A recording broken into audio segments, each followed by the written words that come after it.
चेहरों पर थोड़ी सी मुस्कुराहट आ जाए। बिल्कुल, क्योंकि हम चाह रहे हैं कि माहौल जब खुश मिजाज है तो सबको खुश रहना चाहिए। अब खंडगीत सुनिएगा। हमारी माताएं बहनें जानती हैं कि जब शादी विवाह होता है घर में तो अधिकतर ऐसा होता है कि जो बहू आती है उसको देखने के लिए मोहल्ले की औरतें एकदम उमड़ पड़ती हैं। देखती है कि बहुरिया क्या पहन के आई है, मायके से क्या क्या मिला है, कौन सी गाड़ी से आई है, कौन सी साड़ी पहने हैं, ससुराल के लोग जो साथ में मायके के लोग आए वो कैसे हैं। ये दुनिया की बातें होने लगती हैं।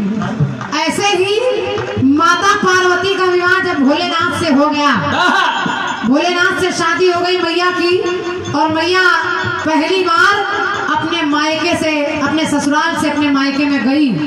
जैसे पहली बार लड़की मायके जाती है तो शादी के बाद मैया अपने मायके में गई, और जब बैठी तो उनकी कुछ सहेलियों ने उन्हें घेर लिया। सहेलियों ने कहा कि देवी देखने में तो सुंदर लग रही हो, लेकिन ये बताओ हमारे जीजा जी कैसे हैं? जीजा जी ये बताओ जीन्स वगैरह पहनते नहीं पहनते? क्या पार्लर वालर जाते नहीं जाते? पार्लर वार्लर जाते हैं कि नहीं सैलून में? सैलून वैलून। कहा जीजा जी कैसे हैं? माता पार्वती ने कहा सब बहुत अच्छे हैं, बढ़िया परिवार है। लेकिन सहेलियों को तसल्ली नहीं हुई। सहेलियों ने कहा हमें लग रहा है कुछ दाल में काला है, तुम सही से बता नहीं रहे हो, सही बताओ जीजा जी कैसे हैं? तो पार्वती कहने लगी सुनो सुनो, अब इतनी जिद कर रही हूँ तो सुनो। मैया ने कहा कि सुनो सखी वो पिया हमारे,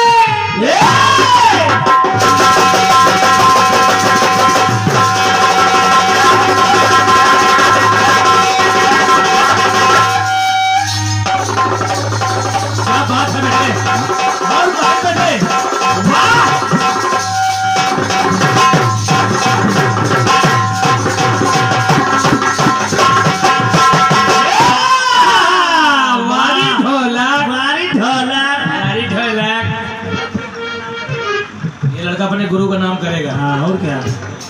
सुनिए पंडित सुनिए, मैया ने कहा इतना जिद कर रही हो तो सुनो। हमारे पिया यानी तुम्हारे जीजा जी कैसे हैं? कैसे? मैया ने कहा क्या कि सुनो सखी वो पिया हमारे मन को दुखाए बैठे हैं, मन को दुखाए बैठे हैं, और मन की बातें करना चाहो कि मन की बातें करना चाहो तो भांग खाए बैठे हैं। हो गया, कोई बात कहो तो केवल हंस देते हैं बस। अगर अपने मन की बात कहना चाहो तो पहुआ भर भांग खाए बैठे हैं। और इतना ही नहीं कि भांग का नशा जो उतर गया तो चिलम लगाए बैठे हैं, और चिलम से फुर्सत अगर मिले तो, चिलम से फुर्सत अगर मिले तो समाधि लगाए बैठे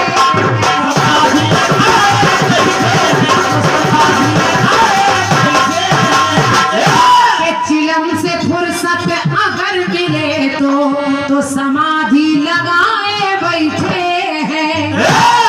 मैया ने कहा इतना होता तो कोई बात नहीं थी, लेकिन सबसे बड़ी टेंशन तो इस बात की है कि जिसके सर पर बैठी, जिसके सर पर बैठी साली होगी। गंगा को खोपड़ी में बैठाए हैं और चंद्रमा जो साढ़ू है उसको मस्तक पर रखे हैं, सांप ततैया बरैया सब शरीर पर टहल रहे हैं। कोई पर्सनल बात करना चाहो तो हो ही नहीं पाती। तो जिसके सर पर बैठी साली होगी तो खुश कैसे उसकी घरवाली।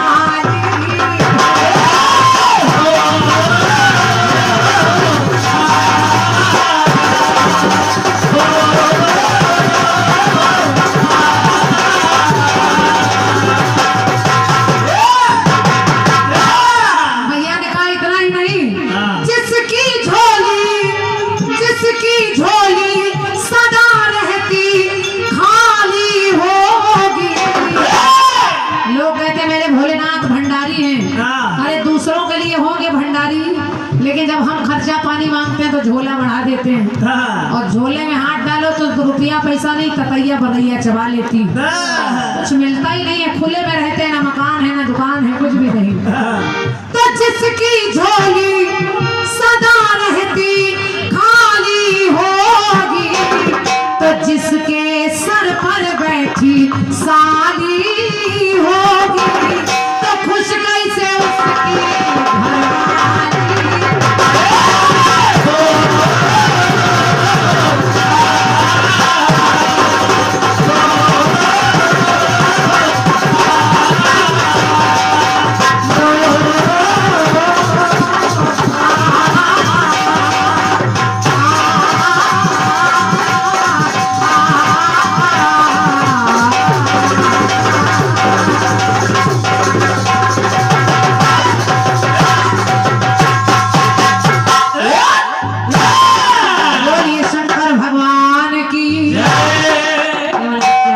एक छोटा सा खंडगी। हाँ। और आइए आ रहे हैं पहले हमारे दिनकर भैया, हाँ। उसके बाद राजू रंगीला जी। तब तक के लिए धन्यवाद है। बब्बू उठो अगरबत्ती जलाओ, उठो अगरबत्ती जलाओ।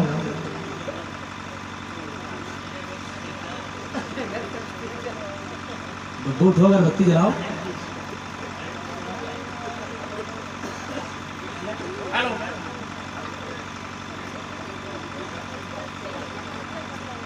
बब्बू उठो नहीं, रिक्शा निकल जाएगा।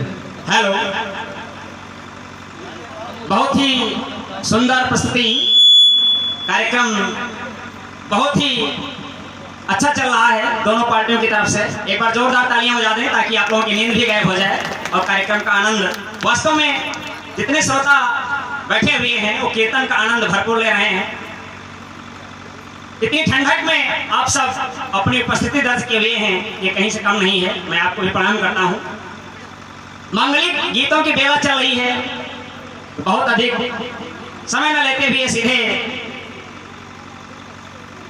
क्योंकि गीत भी